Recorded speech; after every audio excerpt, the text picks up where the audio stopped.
जय श्री श्याम। मैं आपको आज भाग्य के विषय में बताना चाहता हूँ। बहुत सारे लोग दूसरों से द्वेष करते हैं, उसने मुझसे ज्यादा कमाया, मैं गरीब हूँ, वो अमीर है।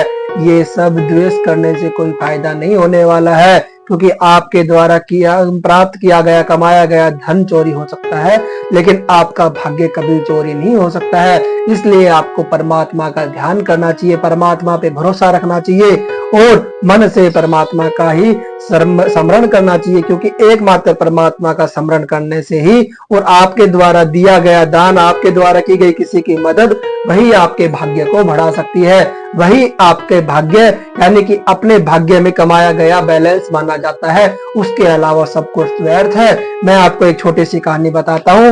एक राजा के द्वार पर एक भिखारी बैठा करता था। राजा निकलते बढ़ते उसको एक मुद्रा दे दिया करता था। एक दिन वह राजा देखता है कि जब भी वह मुद्रा देता है तो वह भिखारी भगवान का धन्यवाद करता है। तो राजा चकित होकर के पूछता है कि धन तो मैं दे रहा हूँ, दान तो मैं तुम्हें कर रहा हूँ, तुम उस भगवान का धन्यवाद क्यों करते हो? तो उस भिखारी ने कहा कि मुझे तो देने वाला वह भगवान ही है, आप मुझे देने वाले नहीं हो। राजा क्रोधित हो जाता है और आगे से उसे धन देना बंद कर देता है। कुछ दिनों बाद में राजा अपने घर में एक पूजा करवाता है और उस समय वह पंडित जी को एक तरबूज के अंदर बहुत से हीरे जवाहरात भर करके दे देता है।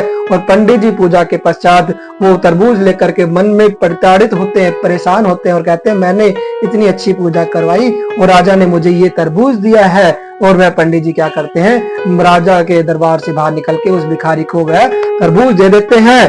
और अगले दिन जब पंडित जी राजा के दरबार में आते हैं तो राजा पूछता है क्या तुम्हें हमारा दिया हुआ उपहार कैसा लगा?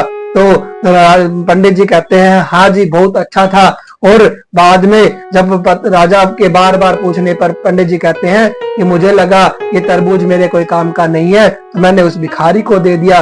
तब राजा को समझ में आया कि जो जिसके भाग्य में लिखा होता है उसके माध्यम से कैसे न कैसे करके वो उसके पास पहुंच जाता है। इसलिए आपको भाग्य को बढ़ाने की कोशिश करनी चाहिए। अपने कमजोर होने पर या दूसरे के ज्यादा होने पर, दूसरे के ज्यादा अमीर होने पर उसे द्वेष नहीं करना चाहिए। जय श्री श्याम।